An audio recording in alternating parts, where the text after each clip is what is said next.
il y a des idées qui ne disparaissent jamais vraiment. Elles restent là, en arrière-plan. Pas comme un poids, plutôt comme un rappel. Quand j'ai commencé mon premier travail, j'avais un voisin, consultant, expert dans un domaine très précis. Il avait 42 ans, et il gagnait très bien sa vie. Un jour, on discutait tranquillement, et il m'a posé une question simple. « Tu fais quoi le week-end » Je lui ai répondu sans réfléchir.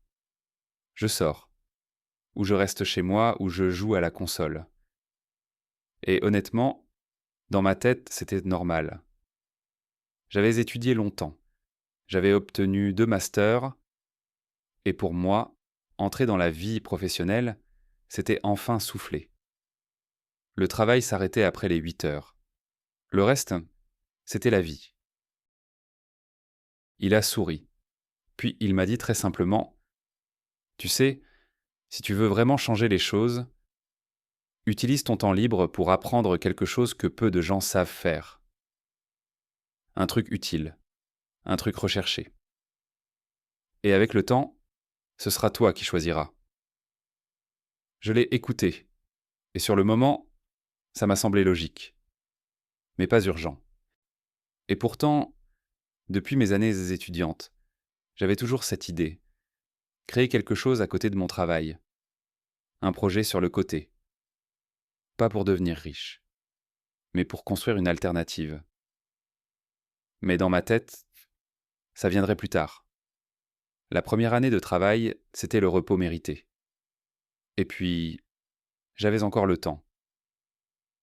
J'ai quand même commencé à chercher sur Internet des idées.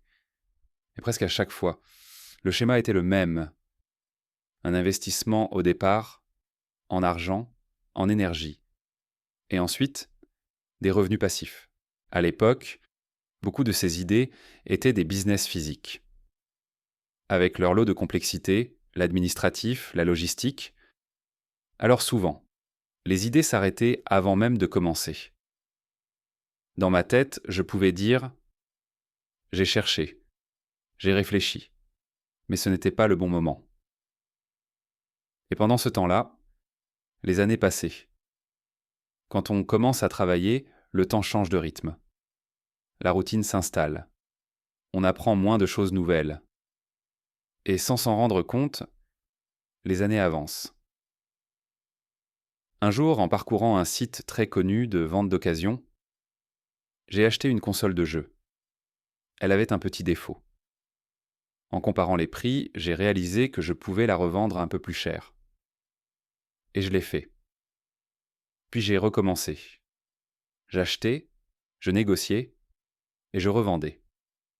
Après le travail, je rencontrais des vendeurs ou des acheteurs.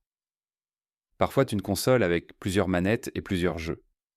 Je séparais et je revendais.